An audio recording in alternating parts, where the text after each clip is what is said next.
So, the first case study start with in the middle of 13th century. Why? Because according to estimation, in the middle of 13th century, European economy, which based to medieval European agrarian revolution, was able to produce surplus. This is the basic condition, any kind of trade and traffic and transport of surplus. This is the starting date, middle of 13th century.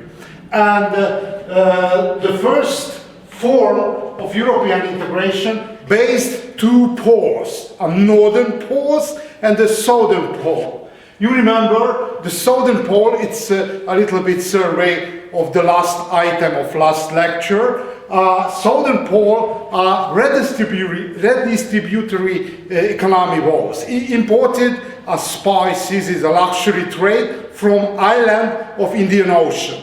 And a European, Italian city-state distributed this kind of different spices, pepper, nutmeg, ginger, cinnamon and crocus.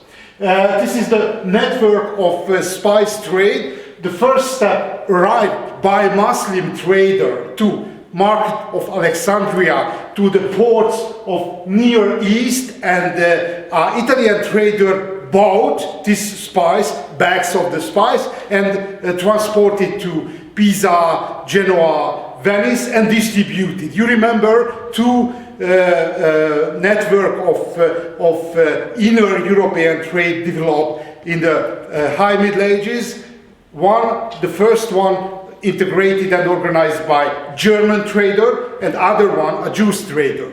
I remember at the end of the last lecture I spoke about rivalry between Jews and German trader even started in the High Middle Ages. It's one of the most important meaning of history.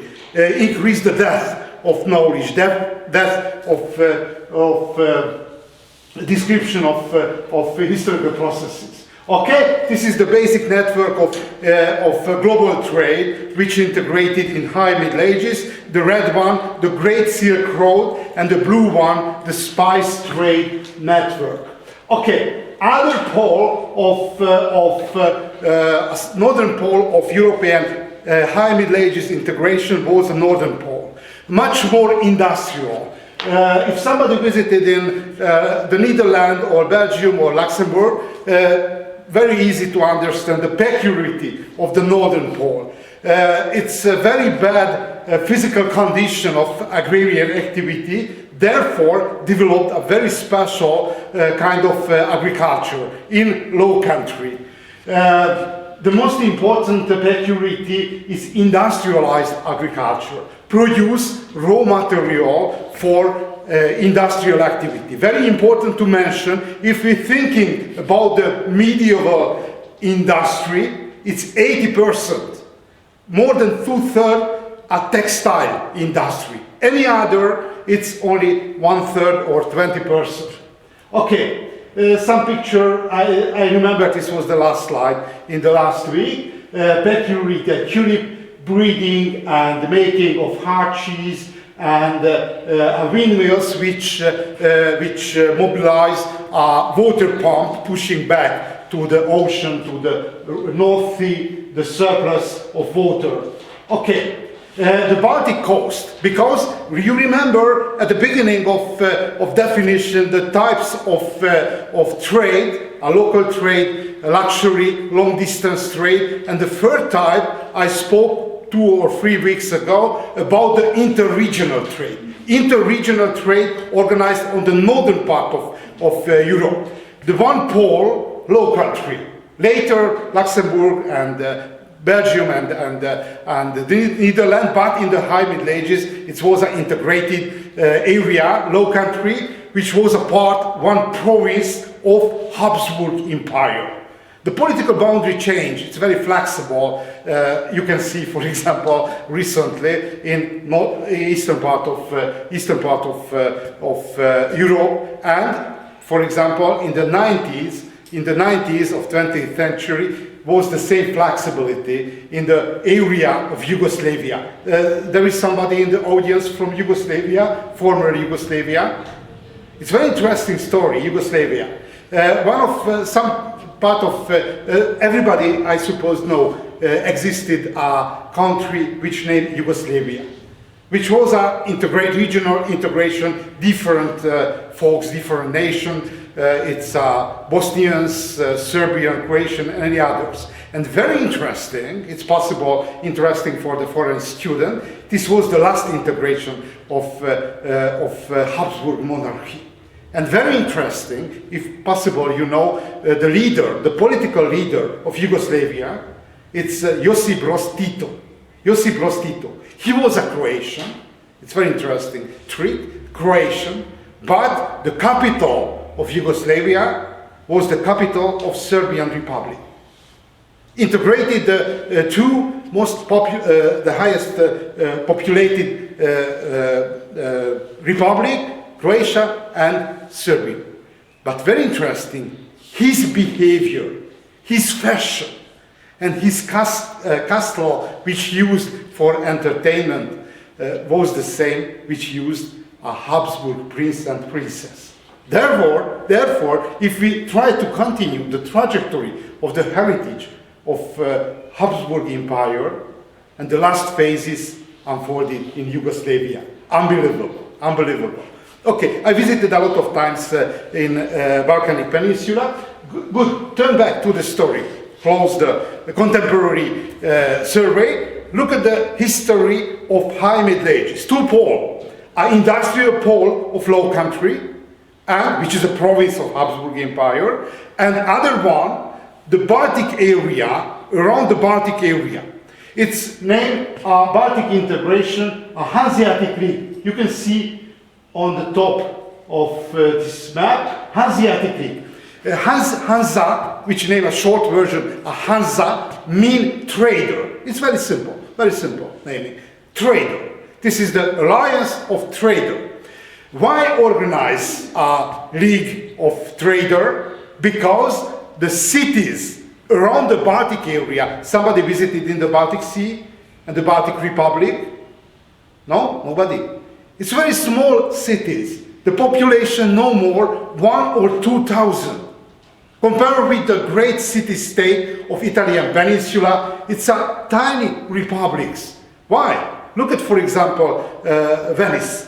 Population of Venice on the heyday, 150,000 inhabitants. Look at Genoa. It's 80 to 90,000 inhabitants. Look at Florence, 60 or 70. It's huge, huge integration. Very high density of population. Compare the Baltic city-state, very small. Therefore, like for example, fishes on the ocean, using a strategy of integration. A small cities integrate with each other and able, with help of league construction and the integration each other, and able to organize a huge, somehow, a huge trading integration. It's named a Hansa, which was the most important export goods, export products of Hansa. The first one, a timber. As I mentioned in the introductory lecture, a timber was the fossil fuel of contemporaries. Like, for example, Arabic countries, Arabic Emirates. Timber was the universal raw material, able making vessels, of ships, and bridges, and buildings, and everything. If somebody able, for example, commercialize timber, able dominate the global trade. The second one, tar. Everybody know which is the tar? Nobody? Who know the meaning of tar? Okay, very important problem on the shipbuilding, making the body of ships insulate, covering against salt water. It's using, for example, construction, in the case of construction of the building, for roof insulation, saving from intrusion of intruding of water inside of the ships. Filtration. Intrusion. Sorry. Filtration. Yeah. Because it's insulated the body of the ships. Tar. Yeah. Okay, thanks a lot. This is the live Grammarly program. Thanks a lot. It's unfortunately not each of my lectures there is such help. But my weakness that it's possible I mentioned before that I never learned English at school. Never. I told about? Not yet. Yeah, I spoke. Okay. This is my weakness. But I try to speak a live version of English. Like a rappers, I learn at school, at the street. Okay. Anyway, the tar. It's crucial. It's huge quantity of pine used in making a tar. For example, the most important factory of making of tar is a Viborg, recently located in Finland. Viborg. 1 year at the end of 17th century, 1 million trees apply for tar making. Unbelievable industry. Before the modern artificial plastic industry, no any other devices able to insulate the body of ships. The fur, of course, for it's very fashionable and very useful on the time of cold winter. Grain is very important. It's possible you remember in low country the urban population, even the end of Middle Ages, reached half of population. No other solution for this problem. Grain and cereal import from Baltic area. And the last one, honey. Before the modern, early geographical discoveries, only one sweetening material in Europe, almost honey. Okay.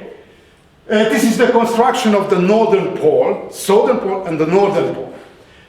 From low countries export dry goods, it's a iron and metal devices, and soft goods, textile, different form of the textile.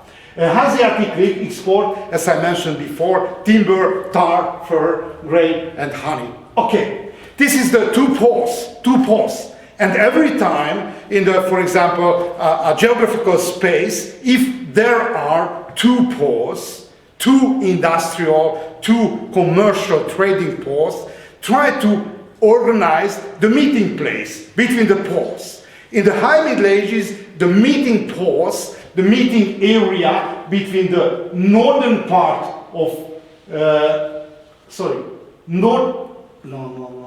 northern part of European economy and southern pole of European economy, located almost on the halfway on the area of Champagne and the Brie. Which is the most famous production of champagne? French student obviously know. It's a beverage. It's the most important product. Champagne, this is the synonym in any other languages, not only in the French, the beverage, the alcoholic beverage made from grape. Okay, other one, Brie, which is the most important production of the Brie. Brie, this is a district. It's a province. It's a soft cheese, of course. Okay, Champagne and Brie on the High Middle Ages was one province under direction of Count of Champagne.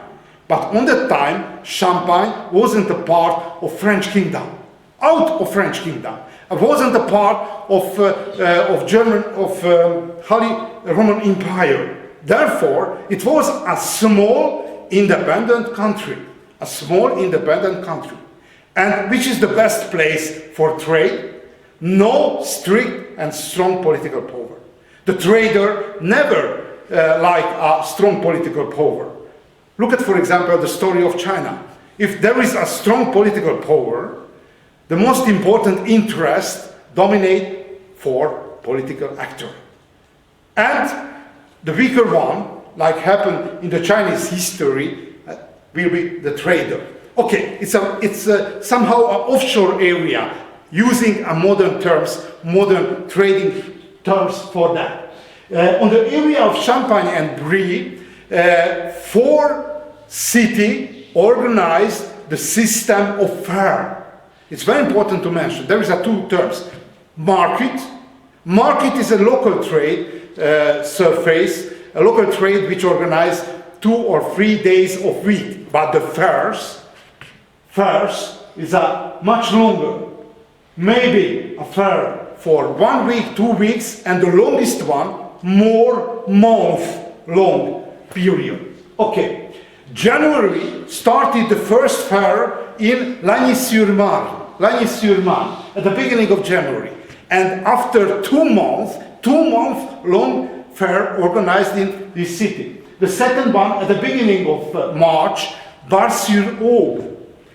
And at the beginning of May, Provence. This was the first fair in Provence. And the next one, at the end of June, Troyes. This is a Worm show in the French term, the Worm Fair. And September, the second fair in Provence. And October, Troyes, this is the Froid. It's a cold fair. And if try to follow 6 fair, like a chain of fairs, follow each other. Therefore, it's a quite small area, almost continuously organized a fair. If somebody traveled from north or from south to the area of Champagne and Brie, every time had a fair. This was a scene of European trade. It's very important. If somebody participated in the music festival, it's over, for example, in the island, Hungarian, the most famous Hungarian festival is an island, on Margit Island in Budapest. Somebody visited in this festival, walking into the toilet in the 7 days, not so easy, because the large population overuse the physical environment. Therefore, this is the reason of the chain of fair, necessary to move one place to other and clean the former area and turn back in the case of Troyes and Provence. Why so important this continuous fair area? Because introduced the most important innovation of European trading technology. Look at the innovation of Champagne fairs. The first one, merchant houses and agents network.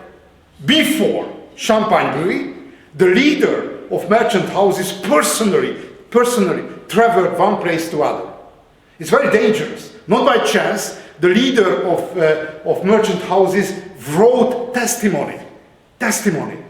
Because it's very dangerous traveling in Europe with a huge amount of coins, gold and silver ducats. And in consequence of central organization of European trade, organized agencies, local agencies. Not necessarily the boss traveling one place to other, but the agent organized the function and organizing the regional trade agencies.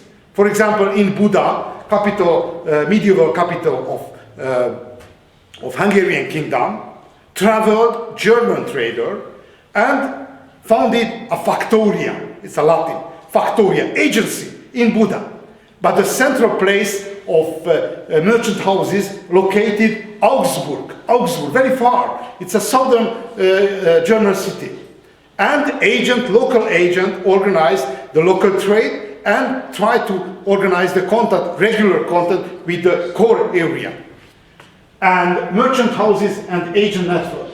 And the second one, bill of exchange. Which is the bill of exchange? Bill of exchange invented a Florentine trader. Why? Because the most important weakness of medieval European economy, not enough money. not enough real money. It's a gold and silver ducats. Why? Because if you remember, the most important luxury trade, a spice, and the silk in other way from China. And if compared with Asian and European economy, much lower. No European industrial production, which interesting for Indian or Chinese trader. Therefore, the key of Asian trade, gold and silver ducats. Therefore, a crucial metal pump is pushed out the precious metal from Europe. Not enough money. It was one of the crucial barrier of increase the size of European economy. And which is the solution, which introduced by Florentine trader, artificial money. Recently, this is the reality. You receive only the smartphone, a message from the banks. That this is the, for example, account information. Artificial money. But very important to mention, artificial money introduced in the 13th century, 700 years before. What means the artificial money? There is a paper, and I wrote the value of this paper, 100 golden ducats. And everybody accept. Why? Because increase the capacity of trade. And which is the most important value of European, how the name is, normality, not normality, European value system. I spoke about yet on the case of European medieval agrarian revolution. What mean to be European? You remember when applied the heavy plow, I hope you can follow me, when introduced the heavy plow in the peasant society, because no one husbandry which able produce enough drove power, horses or cattle or oxen, therefore collaborate one family with other. Therefore, one of the crucial value of European society, the capacity of collaboration. This is the first one. Okay, the second one, why interesting and why so successful the medieval European economy, the capacity of collaboration came from the peasant society even, and the other one, which helped to introduce the artificial money, confidence to each other. Therefore, nobody use tricks, or every time there is an evil man, every generation, but able the system closing out the trickers who making the tricks, and much smaller the trading society in the High Middle Ages. Majority of the great trader, the great merchant, know each other. Not necessarily using, for example, like in the smartphone, finger identification or face identification. Know each other personally. And wrote some paper. The value is 100 ducats. It's generally accepted. And the crucial element of behavior is a confidence to each other. And the consequence, sometimes it's decreased the confidence, but the general average level of confidence left quite high. In consequence of that, even in the 15th century, 10 to 17-fold more products flew into the trade, into the pipes of the trade, in artificial money than a real money. It's a crucial. Europe introduced and became very successful in consequence of high confidence to each other, the artificial money. It's step over on the shadow, a European trading society. And the other one, it's a much smaller innovation, anyway, void for direct cash paying, a clearing system, as contemporaries name res conta. For example, there were two traders, A and B, and change, for example, products from one to A to B, B to A, and time by time compare with the quantity and the value of the trade, and only the differences necessary paying directly. Therefore, avoid somehow direct paying, because the European trading society lived in the shortage of real ducats, silver or gold ducats. Resconte or clearing, introduced first in European scale in Champagne and proliferated everywhere. And commission trade, you know the commission trade, used, for example, southern part of Poland. It's artisan made a different textile, and basically it's artisan of textile production. It's huge quantity produced in southern part of Silesia. I remember the name of the province. And the German trader only paid for the artisan after selling a textile. This is the commission trade.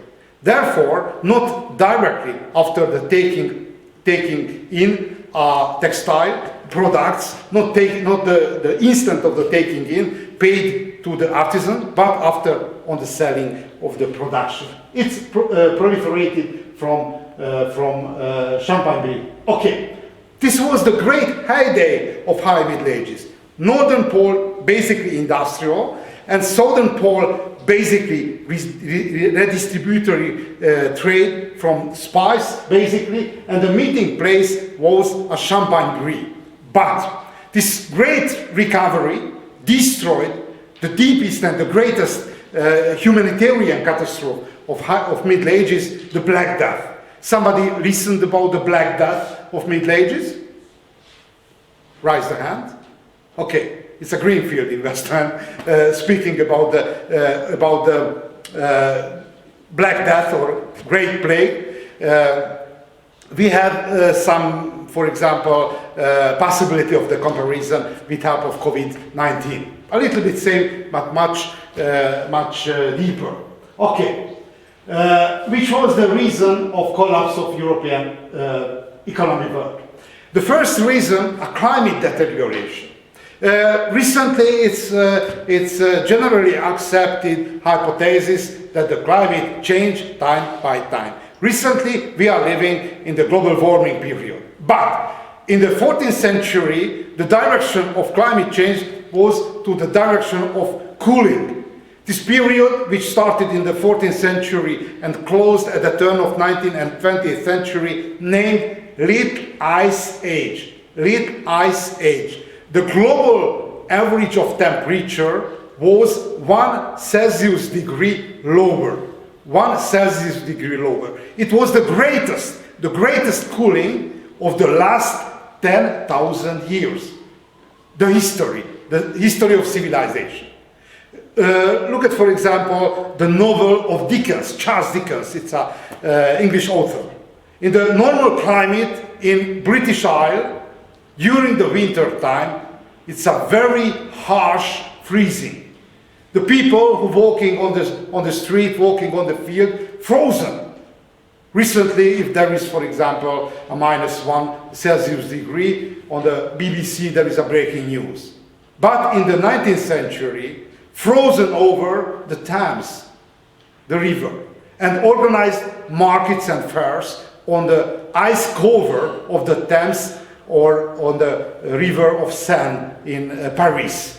And for example, in Hungary, in the Hungarian history, Hungarian students know a little bit better that the most famous Hungarian king in the late Middle Ages is elected on the ice cover of Danube, beside Pest.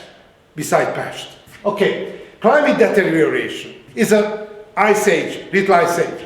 The second one, agrarian crisis, because the vegetation period became shorter. Therefore, not enough time for ripening cereals and harvesting the green seeds. The overpopulation. If we are looking at the trajectory, how changed the European population, it's very easy to describe. On the time of heyday of 2nd century Anno Domini, the population, estimated population of Europe, estimate around 50 million. In consequence of migration, age of migration, this is the dark age, it's decreased around 20 million. 30 million, it's disappeared. And to the 10th century, regenerated a European population and they reached again a 50 million. But to the beginning of 14th century, reached a 90 million. A 90 million. It's a great recovery. A great recovery. And reached a population of European population, the ceiling of carrying capacity of European civilization, which is the consequence of approaching to the direction of ceiling of carrying capacity are underfeeding. Two kinds of underfeeding we can identify. It's possible, I spoke about yet. Two kinds, a quantitative underfeeding, not enough calorie, and a qualitative underfeeding, not enough nutrition, vitamin, trace element, and so on and so on. And as I mentioned, for example, in the comparison of different cereals, rice, corn, and wheat, of course, on the time of underfeeding, the normal reaction decreased the size of body, and became more fragile for any kind of infection. Good. It's described the history of Malthusian crisis. Malthus lived at the turn of 18th and 19th century and tried to understand why change so quickly population.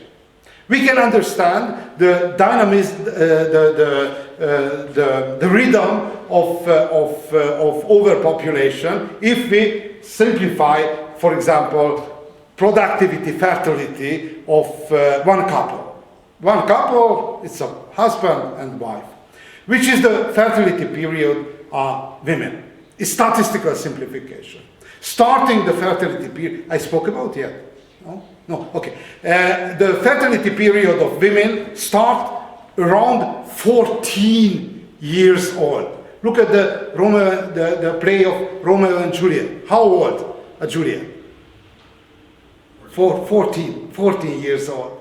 And her mother told to she that, why waiting? I was a mother in your age. 14 years old, it's potential starting days of fertility, which is the statistical simplification, which is the closing year, of fertility. 40. And between the 14 and the 40, there are 26 years. Every second year, there is a possibility of birth of baby. It's a pregnancy. And it's calculated with 26 and maybe a 13 baby. This is the fertility capacity. But simplified somehow, it's maybe simplified to 12 baby. Why so important the simplification? Because the mortality, infantile mortality, is 50%. Every second baby die before the 10th anniversary. Therefore, it's happened the maximal fertility, it's 12 birth, survive, and able to reach the adult age 6. Why so important? Because even in the traditional condition, each population able to thrive of the population, able to produce a tribe generation. This is the capacity. In the real life, never happened, but this is the capacity. And this was the hypothesis of Malthus, for example, productivity of agriculture able to increase or decrease in normal situation with 10% up or 10% down. But the fertility able to increase huge dynamism, triple, generation by generation. Therefore, Malthus' hypothesis is the scissor between the carrying capacity of agriculture and fertility open. And time by time, this scissor closed, epidemics, war, and different kind of other form of the death, and the hunger, for example. This is a diagram about the climate changes. It shows well that on the time of agrarian revolution, medieval agrarian revolution, the physical condition was ideal or optimal. This was a warm period. This is the age when Vikings discover Greenland, discovered the direct way to northern part of Americas, and discover, for example, the great Russian river, and able to sail the Viking sailor on the northern sea via Gibraltar to Constantinople. Other way via the Russian rivers to Constantinople. Discovered the whole European area. But medieval warm period is closed and start, as I mentioned, a Little Ice Age, the cold Little Ice Age at the beginning of 14th century. Okay. Why name to Little Ice Age? Because most important indicator, the Alpine Glacier. The glacier is a frozen river. It's a frozen river. On cold and wet period, increased like a thermometer, increased the size of glacier, and as recently on the time of global warming, if you will travel to Austria or Switzerland, you can follow the milestone, which was the position at the beginning of 18th century, at the beginning of 19th, at the beginning of 20th century, retreat each alpine glacier recently. Okay, this was the most important indicator. I spoke about the Malthus. He published the first recent scientific analysis about the overpopulation crisis. As I mentioned, population growth is exponential, able to triple by generation, and the growth of agrarian production arithmetical. Breaks, epidemics, wars, and famines, according to this hypothesis of Malthus. But very important to mention, the Malthusian hypothesis only one about the description of the crisis theory, the crisis reason, the crisis causes. Beside the neo-Malthusian model, its overpopulation and the shortage of sources model, there are two other ones. The second one might be make a crisis. It's broken down the balance between population and structure of land ownership. What mean? In the Middle Ages, the typical heritage system, the primogeniture. You know which is the primogeniture? Primogeniture means the oldest son receives whole of the estate. Therefore, the primogeniture produces a useless population. And no estate, no chance for somehow making the most important pillars of survival. Not by chance, this is the period of crusade.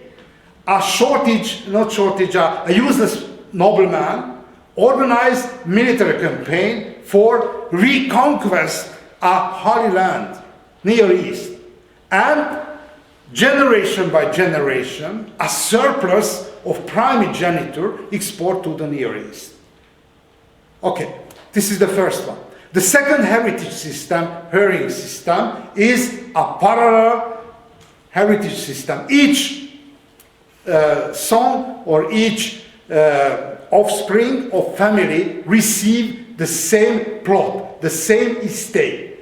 But in the case of very high fertility, the size of estate decreased, and finally the size of estate became a dwarf estate, not able to produce enough benefit for family. Therefore, made crisis both heritage system, the primogeniture and the parallel heritage system too. And the third one, a complex relation between population, agrarian production and the market.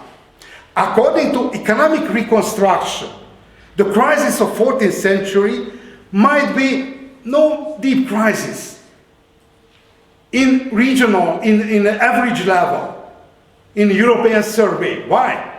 Because some area had a hunger, famine, and epidemics. Other one, the surplus of agrarian production, eat by animals, eat by pigs.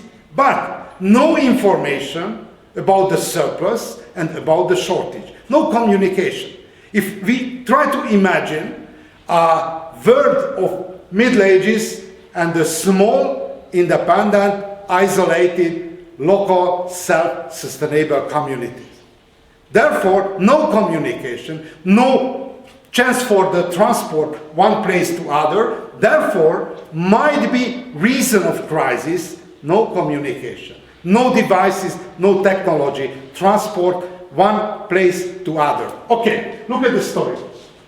Pre-industrial economy is generally, even the high Middle Ages, not integrated. Physical obstacle, not easy travel one other, no highways, right, like recently, and very important peculiarity of the medieval trade, no boundary, no real boundary of the countries.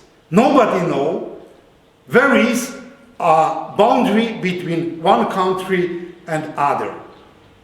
No defined country boundary. Only the boundary of the country it's defined and identified only in the 18th century. The real boundary with tax offices and for example, checking of travelers located on inner boundaries. Boundaries of estate of feudal lords, boundaries of cities, and the boundaries of settlements.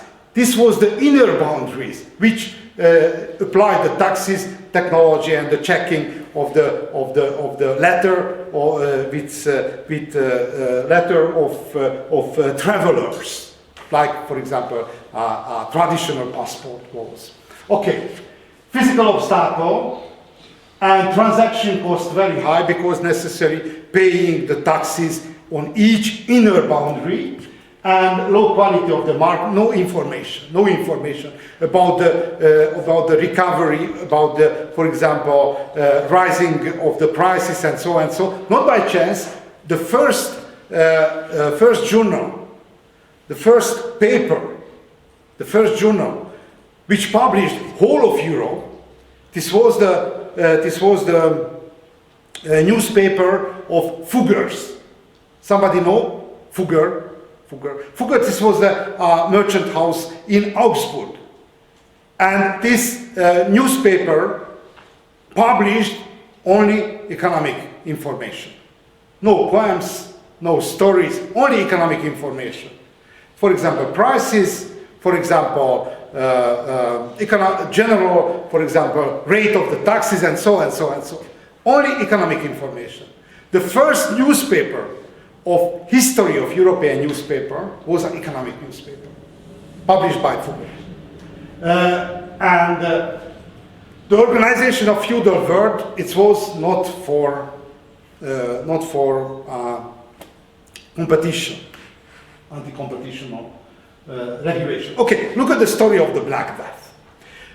We have memories about the COVID-19. COVID-19 was a virus infection. But our story, it was a bacterial infection. The plague is a bacterial infection. It's proliferated almost whole of Europe, generally followed the density of population. Why? Because the proliferation and infection chance much better if high the density of population. If we follow the trajectory of plague to the outskirts of European civilization, decrease the infection, rate of infection. Okay, in global sense, there were two homeland area of play. The first one, eastern part of Africa, majority of play on the history of Roman Empire via Egypt, right from eastern part of Africa. And the second one, area of Himalaya, not the high mountain area, of course, because this is a rocky and snow-covered area, outskirts of Himalaya, Central Asia and northern part of India. And how we can define the homeland? In the homeland area lived rodents, a different part of the rodents. It was a beaver of bacteria, but without symptom of sickness. There is some immunity on the body of rodents against the bacterial infection. The vector, the proliferator, is a fleas. Who had yet flea? Nobody. Fleas. It's on the body living. No fleas. Unfortunately, we are living artificial environment. I spent my childhood, I sleep together with my cat, not recently it's another cat, but during my childhood, I slept together for 7 years, one cat. And my cat was a free spirit and wandering everywhere in the city, in the village. And for example, I defined on my childhood time a hygienic limit that if somebody had a small number of flea, this is a clean man, and high number of flea, it's not so clean. But during my childhood, I wasn't able to imagine no fleas. We live together with the fleas. In traditional time, it was normal. But it's very interesting. I started my lecturer career at the beginning of 90s, in the 20th century. And how changed the world? In the 20th century, at the end of the 20th century, 20% of the students had a personal experience about the fleas. Even somebody was able to kill a fleas. Killing a flea is not so easy because very quick, very fast. You have some experience about the... No, I thought you were saying freeze. Now I get it. It's fleas. Fleas. Fleas. Yeah. The fleas. Okay. Yeah, you have a personal? No. But in the dark web I can. I can take if you want. Okay, turn back to the story. Anyway, which is the trajectory? How unfold a great epidemic?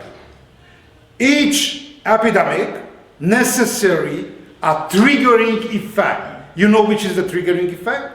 A trigger, for example, there is a shotgun, and the trigger will launch the interaction. It's a bullet from the round. It's fly. And triggering effect used in scientific literature, some small operation which launch interaction which not able to stop. It became uncontrollable. Okay, which is the triggering effect?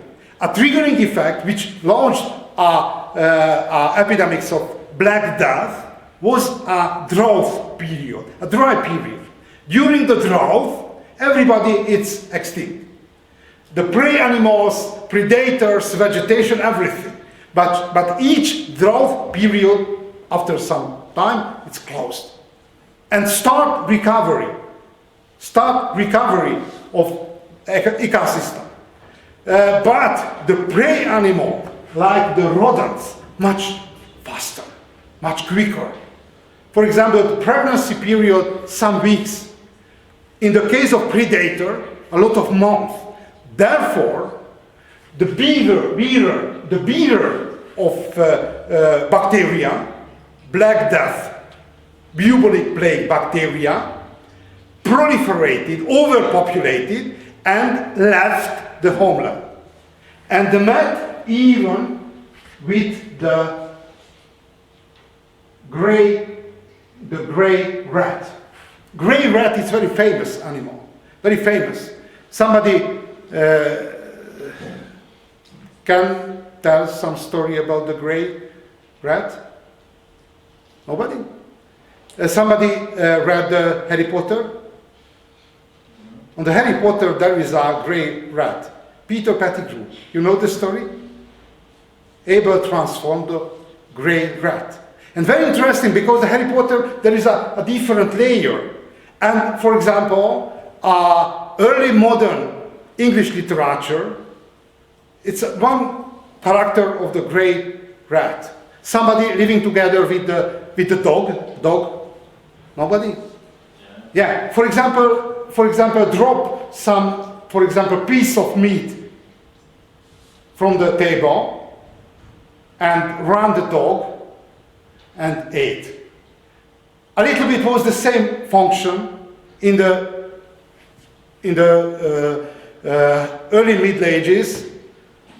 On the English buildings are grey rats. It's very small, the smallest one on the species of rats, and not dangerous. And somehow its hygienic condition basically different from the modern conditions, and clean the houses. It was a cleaner of the houses, and for example, some meals is dropped to from the table, and the grey rats it's ate and brought to the nest.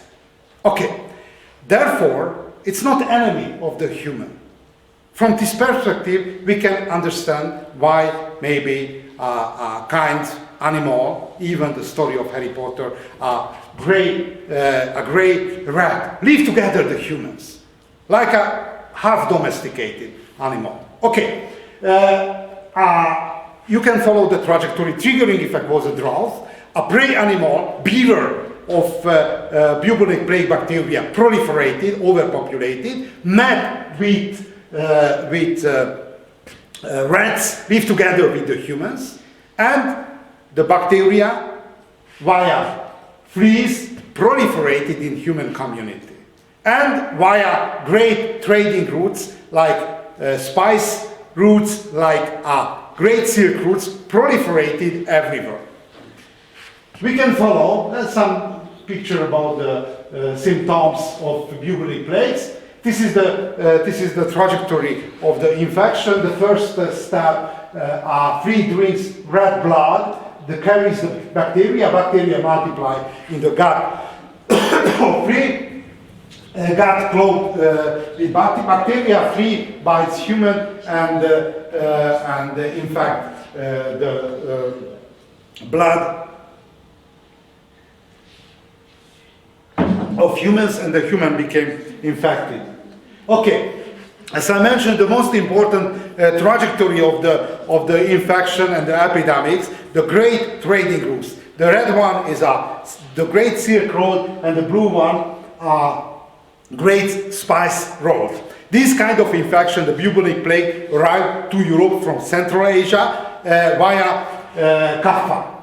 Kaffa, it's a very old colony of the Greek civilization. It's named Theodosia. On the time was a Genoese trading agency named Kaffa, but recently named Theodosia. It's a part of Russia. Okay, and Theodosia, according to contemporary name, Kaffa, took under siege by Mongolian troops. But siege wasn't successful, therefore applied the early version of biological weapon, the dead body of a soldier of Mongolian army with catapults launched into the city. And the inner population of Kaffa infected. And this is the trajectory of infection whole of Europe, because you can see follow the trajectory of infection, say to the southern, the Genoese trader, say to the southern part of France, the French kingdom, and proliferated whole of Europe. You remember, European population is in shortage, overpopulated, and underfed, and on the contrary, no clinical curing. In consequence of that, the survival depends on personal immunity or the quality of the feeding. Its immunity, the normal immunity, is good condition or bad condition. Majority of European was on the condition of underfeeding. Okay, how reacted the contemporaries? How reacted? Because the effect of bubonic plague, unbelievable, devastating.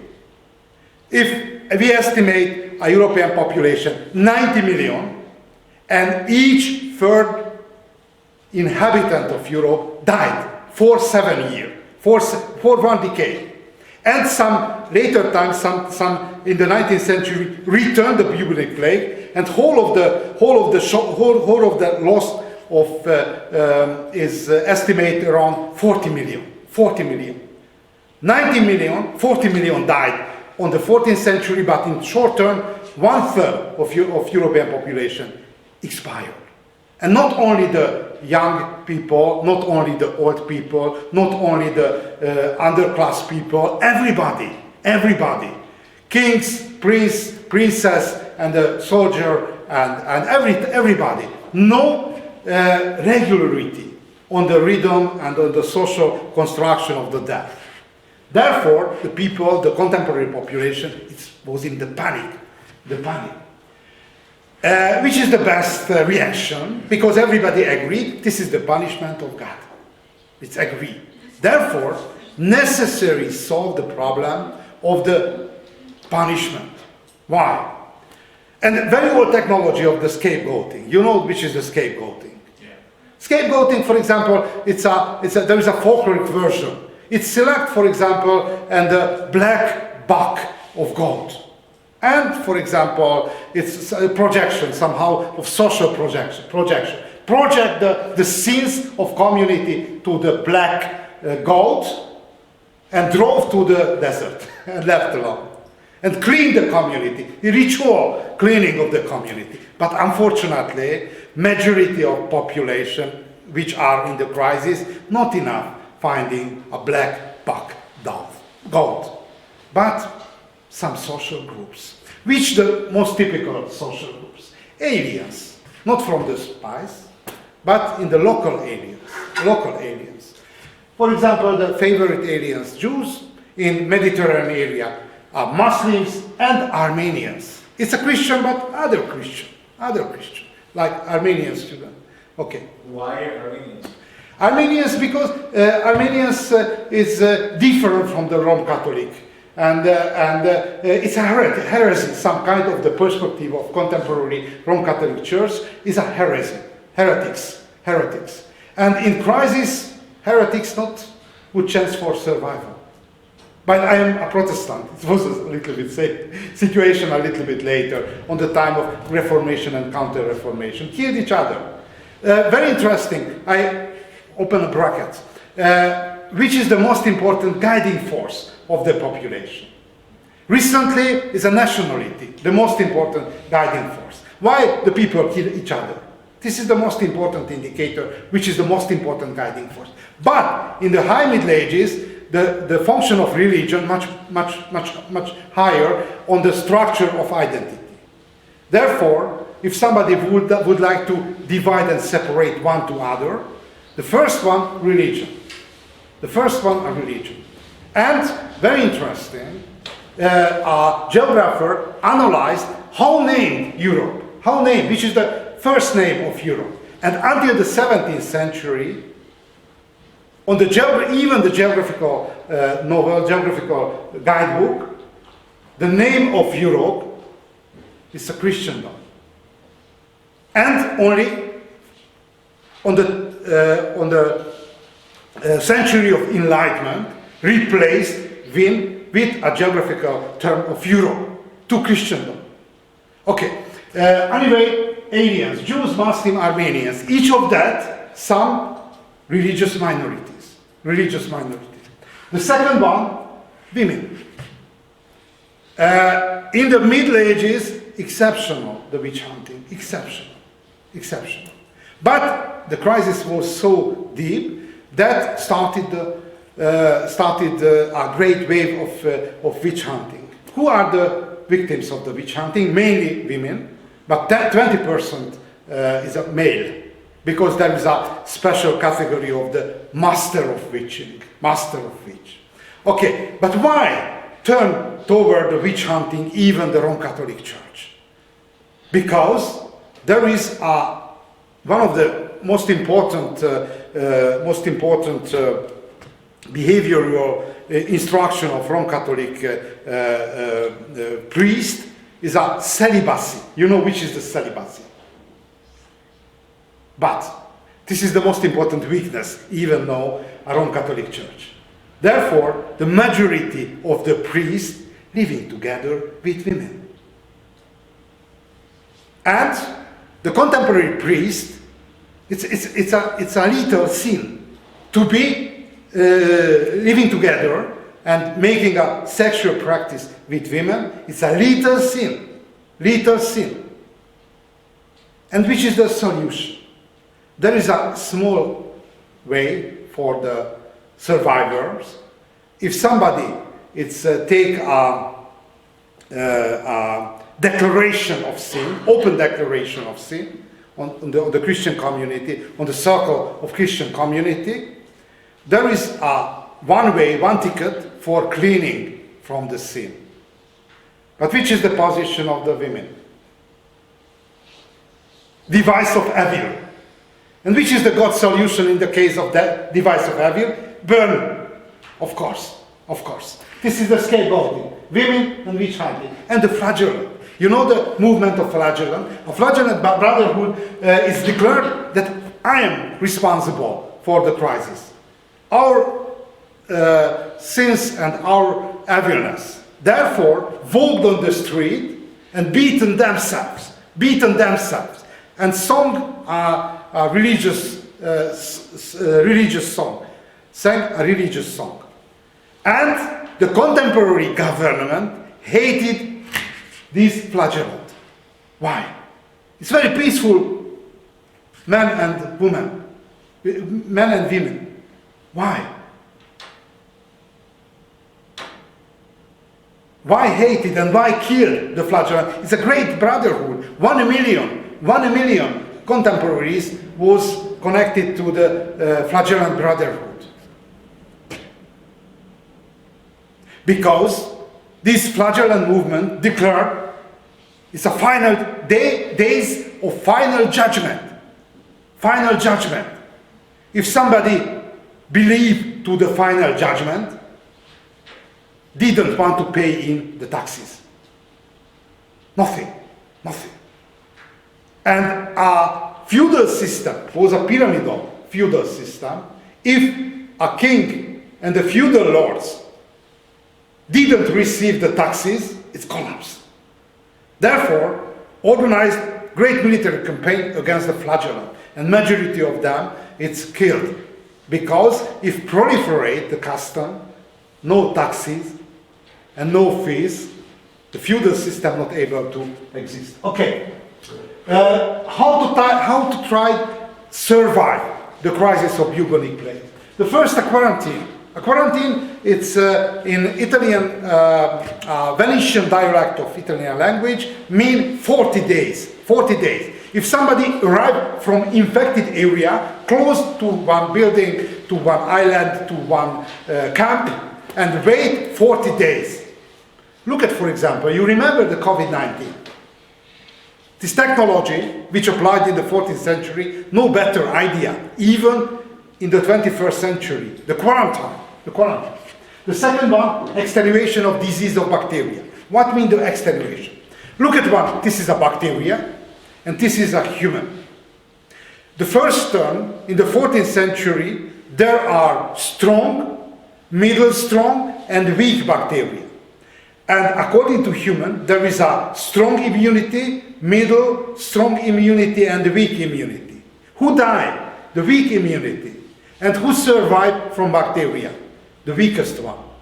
Why? Because the strong bacteria kill very quickly the human, the infected human. And no chance for proliferation. Looking generation by generation. Who is the most successful in the kind of bacteria, the weak bacteria, because not kill promptly the infected human, and there were a chance for proliferation.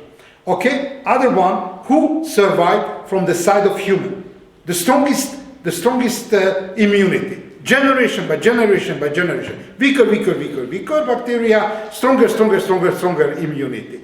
And in the middle of 18th century, around 1760, there is a climax point, and without any kind of clinical curing, disappear a plague. And the plague infection recently exists some area of India or Black Sea coastal area of Romania, but no epidemic. It's an extermination of bacteria. Okay? And self-regulation of family system is the most interesting. The contemporaries, according to law of custom, understood overpopulation is a problem.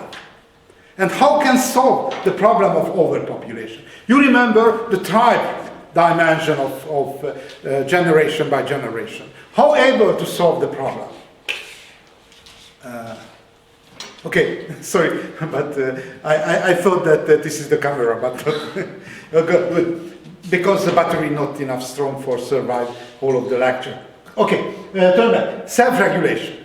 If we are looking the time span of fertility, start 14 and close in 40 years. 26 year loss.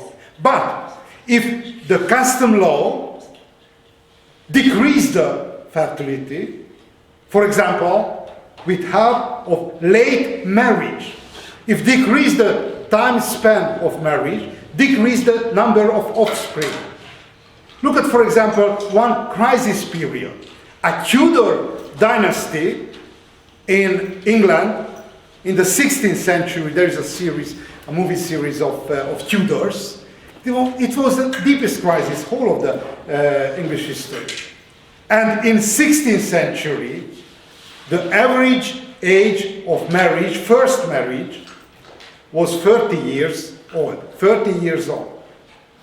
Late marriage is not a modern innovation. In the traditional time, in the crisis period, even the traditional society applied the late marriage, because the first marriage happened on the bridegroom was 30 years old, and the fertility period left only 10 years, and offspring it might be 3 or 4, half in consequence of high infantile mortality, and the survived only 2, and 2 offspring, 2 baby, enough only a normal recovery of society. Therefore, a self-regulation family system was able, even in the traditional condition, stop the growth of population. And good example, because if somebody don't know the history, imagine that the late marriage is a modern innovation. It's not true. It's not true. It's a late marriage, a lot of time in critical and the crisis period applied by European and not only European society. Good. Some picture about the flagellant, and this is the guidebook of witch hunting. It's Malleus Maleficarum, published at the end of 15th century, and self-regulating system described fertility period. It's 26 years, high infantile mortality, age of women of first marriage. This is the device of the decrease of number of offspring, and life expectancy at birth is 20 to 30 years. Okay, how try to solve the problem in longer time? The first device and the first solution was economic integration. Because a state tried to organize the trade, tried to organize basic condition of the peaceful trade. It means decrease the proportion of the banditry and the number of criminals in the rural area. And the classical model of feudal system survived only 2 countries, Poland and the southern part of Italy. Not bad. You remember the story of the Poland? It divided 3 times, 3 pieces. Austria, Russia, and Prussian kingdoms. Okay. This is the old feudal model. But most successful countries were the centralized countries. Free countries was the ideal types of the centralization is France, England, and Russia. It's very interesting because it's recently there are a lot of discussion. It's a Russia follow European models or Asian models. We have experiences since the high Middle Ages that basically Russia, even in the Middle Ages, followed European models. Okay, let's jump over, not so important. Okay. Monetary union introduced because it simplified the form of the trade and introduced a new euros or dollars of the contemporaries was Florentine florin, Venetian ducats, international benchmark of the trade, and organized a regional annual fairs in European regions. Okay. Some regions, some areas, in consequence of the Black Death, it's decline, like, for example, decline, it's rising up, like southern and northwestern Italy, Castile, Poland, southern Germany, and decline, for example, Flanders, Tuscany, Sicily, and Catalonia. Okay. Market development, it's a regional cattle trade. A cattle trade, it's a very useful device for solving the regional crisis because the cattle able walking from the area of production to the consumer. It's applied in Paris, for example, from the Massif Central to Paris and from Scotland to London, and in the case of Hungary and the Habsburg Empire. Network of trade of metals, copper, iron, tin, and silver. And this is the conclusion. Very important conclusion. He is a professor of London School of Economics. He tried to describe whole of the crisis. How we can able to understand the meaning of the crisis. Look at the conclusion. A 14th century crisis, late medieval crisis, best understood an exogenous demographic shock which triggered a process of institutional creative destruction. And this is the key term, creative destruction. Creative destruction. It's a creative destruction we can understand if, imagine for example, a great river, and on the great river there is a dam. It's closing the bed, the river bed. And the creative destruction is destroy the dam, which closed the trajectory of river with very high price. Because in the case of 14th century crisis, died 40 million Europeans. 40 million. This is the greatest, according to dimension and the proportion, the greatest humanitarian catastrophe of whole of the European history. But open the way for new modern technology.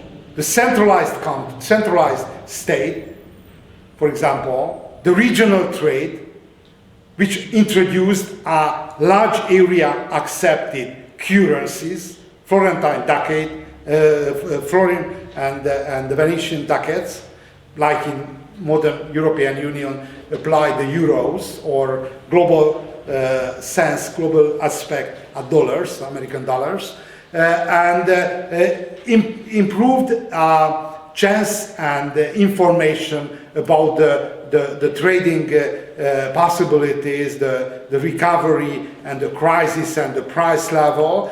Generally, if you can define when started the formation of modern Europe, this is the starting point, a 14th century crisis. And a little bit same happened, a lot of other crisis period of the history. For example, the highest price paid by Russia.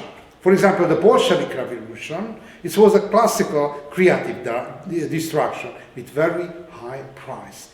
10 million Russians died in the First World War and after the Civil War in Russia, but opened the way for modernization of the country. And look at the performance in the First and the Second World War. It's very harsh modernization, very high price, but able to open the way.